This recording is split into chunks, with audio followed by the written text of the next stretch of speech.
Hello everyone, welcome to my channel. This is Mansi Turi. So कैसे हैं आप सब? आई होप आप सब अच्छे होंगे। सो जैसे कि आप जानते हैं, हम वेस्टर्न पॉलिटिकल थॉट पढ़ रहे थे, जिसमें हमने जो प्रीवियस लेक्चर किया था उसमें हमने हेगल के बारे में अब तक समझ लिया है। सो आज की वीडियो में हम बात करने वाले हैं कार्ल मार्क्स के बारे में। सो चलिए करते हैं वीडियो को स्टार्ट। सो कार्ल मार्क्स के बारे में बात हो रही है। सो कार्ल मार्क्स जो थे वो सोशलिज्म के सपोर्ट में थे और कैपिटलिज्म के अगेंस्ट थे। ओके, सो उनका क्या मानना था कि कैपिटलिस्ट वर्ग जो होता है, जो वो क्या करते हैं, ज़्यादा से ज़्यादा एक्सप्लॉयटेशन करते हैं। ठीक है, गरीबों को वो परेशान करते हैं। ओके, इनका जो बर्थ है वो बेसिकली राइन डिस्ट्रिक्ट के ट्रेयर नगर के वकील हेनरिक मार्क्स के घर उनका बर्थ हुआ था 5 मई को। ठीक है, सन 1818 को उनका बर्थ हुआ। उनकी जो पूरी फैमिली थी वो यहूदी थी। कार्ल के जो दादा और ताऊ थे वो यहूदियों के पुरोहित भी थे। उनकी जो मदर थी वो हॉलैंड की उस प्रेसवर्क फैमिली से थी जिसके यहाँ भी यहूदियों को पुरोहिताई का काम होता रहता था। ठीक है, इतना सब होते हुए भी वहाँ पे जो उनके फैमिली में बिल्कुल भी ऐसा कुछ नहीं था कि कट्टरता नहीं होती थी। ठीक है, धर्म से जुड़ी हुई।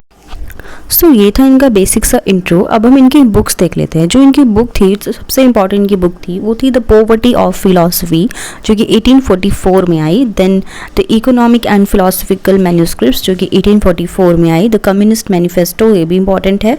इसके बाद क्लास स्ट्रगल इन फ्रांस, ये भी इंपॉर्टेंट है। ओके, एंड इसी के साथ the critique of political economy 1859 में आई। Value price and profit 1865, capital volume 1 1867, volume 2 1885 and capital volume 3 1894। The civil war in France, ये कब आई? 1871 में। गोथा प्रोग्राम 1875 में। ओके, काफ़ी सारे इन्होंने आर्टिकल जो है लिखे हैं। सो चलिए आज हम इनकी जो मेन थियरी पर बात करेंगे वो है इनकी क्लास स्ट्रगल। ठीक है, क्लास स्ट्रगल पे जो उन्होंने जो बात की थी उस पर हम बात करेंगे। नेक्स्ट उनकी सरप्लस वैल्यू पर बात करेंगे। 2 थियरीज आज हम पढ़ने वाले हैं। ओके, अब हम बात करेंगे क्लास स्ट्रगल के बारे में। क्लास स्ट्रगल एक्चुअल में है क्या? कार्ल मार्क्स क्या कहते हैं कि किसी भी चीज़ का अगर हम विभाजन मानें कि डिवीज़न किस तरीके से होता है, समाज का जो डिवीज़न है वो प्रोडक्शन के बेसिस पर होता है। ठीक है, अब वो बता रहे हैं कि क्लास का क्या मतलब है और स्ट्रगल का क्या मतलब है। क्लास के बारे में जब बताने पर वो क्या कहते हैं कि किसी भी ऐसे ग्रुप के जब इकोनॉमिक इंटरेस्ट एक जैसे होते हैं, यानी कि कोई भी ऐसा ग्रुप अगर हो, उनकी जो आर्थिक हित होते हैं वो एक जैसे होते हैं, तो उसको क्या कहते हैं? वर्ग कहते हैं। राइट, जैसे कि मालिक, जमींदार, व्यापारी, किसान, मजदूर, ये सब। ओके, अब हम बात करते हैं स्ट्रगल की। देखो, जब हम यहाँ पे स्ट्रगल की बात करें तो हम क्या सोचते हैं कि किसी भी तरीके की लड़ाई, राइट, या आप देख लो लगातार चल रही कोई ऐसी लड़ाई जो कि फिजिकली हो रही हो या किसी भी तरीके की। लेकिन जो कार्ल मार्क्स इस बारे में बात करते हैं तो उनका क्या मानना है कि सोसाइटी में इस तरीके की स्थिति होती है कि एक सोसाइटी में एक ऐसा वर्ग होता है जिसकी ज़रूरतें पूरी नहीं होती, जिसकी वजह से वो सेटिस्फाई नहीं होते हैं, इसकी वजह से वो स्ट्रगल कर रहे होते हैं। तो इस तरीके की स्ट्रगल की बात कर रहे हैं कार्ल मार्क्स। ऑलराइट, अब हम बात करेंगे क्लास स्ट्रगल और कैपिटलिज्म। देखो, जब हम बात करते हैं कि सोसाइटी का डेवलपमेंट किस तरीके से हुआ है तो हमारे दिमाग में क्या आता है? ठीक है, म्यूचुअल अंडरस्टैंडिंग हो सकती है। ठीक है, म्यूचुअल कॉर्पोरेशन हो सकता है। ठीक है, या आपसी तालमेल, ये सभी चीज़ें जो होती हैं ये एक आधार बनती है किसी भी समाज के डेवलपमेंट में। लेकिन मार्क्स इस तरीके को नहीं मानते।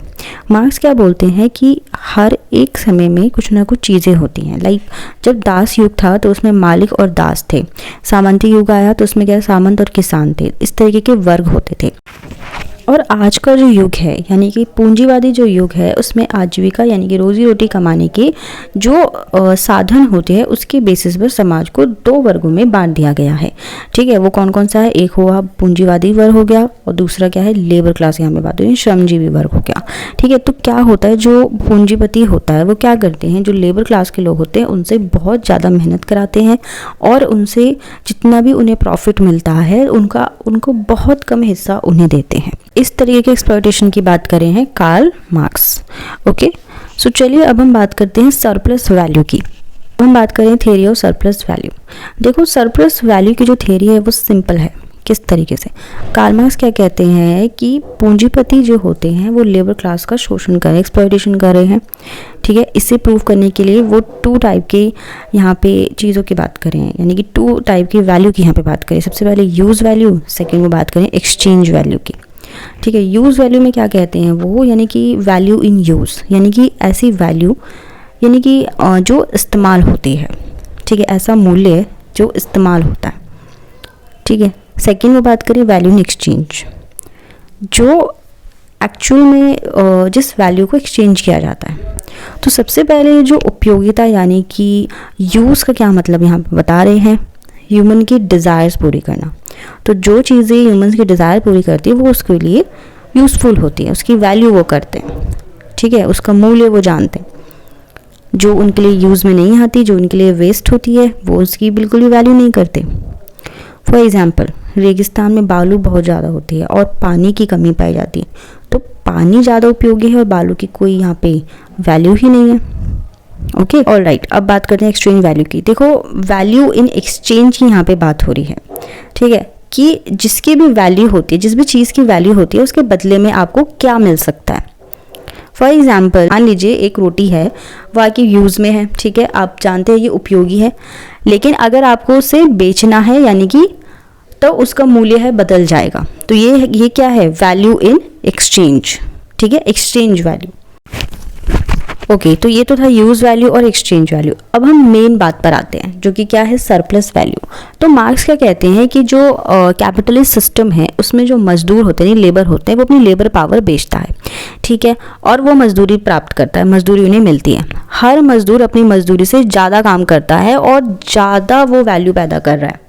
यानी कि जितनी उसे मजदूरी मिल रही है, मान लीजिए उसे एक दिन के 100 रुपये मिल रहे हैं, तो वो 100 रुपये से ज़्यादा का काम कर रहा है। वो काम कर रहा है 400 या 500 का, लेकिन उसे सिर्फ मिलता है 100 रुपये। बाकी चीज़ें किस पे जा रही है, कैपिटलिस्ट सिस्टम, यानी कि जो कैपिटलिस्ट है उसके पास जा रही है। ठीक है, क्योंकि वो उसकी मजदूरी खा रहा है। सो मार्क्स यहाँ पे क्या कह रहे हैं कि हर चीज़ का जो एक्सचेंज वैल्यू है उस पर लगी ह्यूमन वैल्यू के बराबर होता है। ठीक है, तो हर मजदूर को मजदूरी कम मिलती है और वो काम ज़्यादा उसे करना पड़ता है। हर मजदूर जो है सरप्लस वैल्यू पैदा करता है, यानी कि अतिरिक्त मूल्य पैदा करता है। ओके, इसे ब्रीफ में फटाफट आप समझ लो दोबारा। देखो, सरप्लस वैल्यू की हम बात करें हैं, मान लीजिए एक कैपिटलिस्ट है और एक लेबर है। वो क्या कर रहा है, अपना काम करवा रहा है। ठीक है, उसे मजदूरी दे रहा है, लेकिन उसे मजदूरी वो बहुत कम दे रहा है। ठीक है, उससे काम उसने 500 रुपये का करवाया एक दिन में, लेकिन उसे मजदूरी मिली सिर्फ 100 रुपये।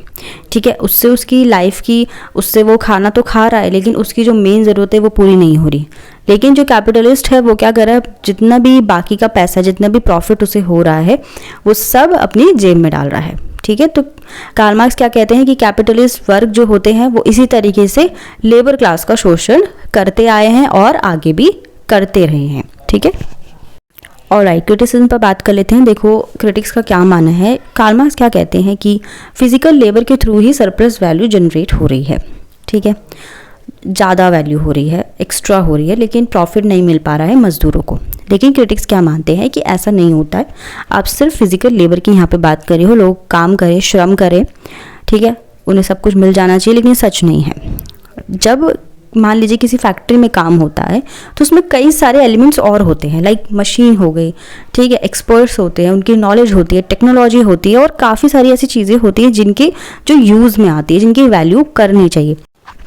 नेक्स्ट पॉइंट है, पूरी तरीके से सरप्लस वैल्यू होती है वो बेनिफिशियल नहीं होती है। किस तरीके से, तो यहाँ पे क्रिटिक्स क्या कहते हैं कि जब भी सरप्लस वैल्यू आ रही है, ठीक है, मान लीजिए बहुत सारा पैसा आया है, लेकिन कुछ पैसा ऐसा होता है जो कि यूज़ में आता है अलग अलग चीज़ों में। ठीक है, राइट, मान लीजिए कोई लेबर है वो बीमार हो गए तो उनका इलाज के लिए भी, ठीक है, और मशीनों की घिसावट के लिए भी, बेकारी के बीमों के लिए काफ़ी ज़्यादा जो है पैसा लगता है। इन खर्चों को निकालने के बाद जो सरप्लस वैल्यू में से उन्हें मिलता है वो काफ़ी ज़्यादा उन्हें लाभ नहीं देता। ठीक है, सो इस तरीके की जो थियरी वो रख रहे हैं वो पूरी तरह से गलत है, ऐसा किसका मानना है, क्रिटिक्स का। नेक्स्ट पॉइंट की बात करें हम मेंटल लेबर की। क्रिटिक्स का क्या मानना है कि जब आप फिजिकल लेबर की बात करें कि जो मजदूर होते हैं वो अपनी मजदूरी दे रहे हैं, वो फैक्ट्री में काम कर रहे हैं, वो बहुत ज़्यादा पसीना बहा रहे हैं, लेकिन यहाँ पे मेंटल लेबर की भी बात होनी चाहिए। ठीक है, किस तरीके से, क्योंकि कई लोग होते हैं उनमें टेक्निकल नॉलेज बहुत ज़्यादा होती है, उन्हें प्लानिंग करनी पड़ती है, हर चीज़ को देखना होता है अच्छे से, प्लान करके चीज़ों को एक तरीके से करना होता है, तो उस मेहनत का भी उन्हें श्रेय देना चाहिए। ओके, सो फ्रेंड्स ये था हमारा आज का वीडियो। आई होप आपको अच्छे से समझ आ गया हो। तो इनकी दो थियरीज है जो काफ़ी इंपॉर्टेंट है, क्लास स्ट्रगल की, सरप्लस वैल्यू की। एक्चुअली सरप्लस वैल्यू की जो थियरी है वो ज़्यादा इंपॉर्टेंट है as compared to class struggle. ठीक है, इसके अलावा आपको ज़्यादा किसी भी टॉपिक में डिटेल में जाने की ज़रूरत नहीं है। यहाँ तक आपको चीज़ें समझ में आ गई होंगी। आई होप अगर आपको कोई भी डाउट है, कोई क्वेश्चन, कोई सजेशन आपका रहता है तो आप मुझसे ज़रूर शेयर करिए। साथ ही साथ वीडियो अच्छा लगा हो तो प्लीज़ लाइक कीजिए, शेयर कीजिए और मेरा चैनल सब्सक्राइब करना बिल्कुल ना भूलिए। मिलते हैं अपनी नेक्स्ट वीडियो में। Till then bye bye, take care.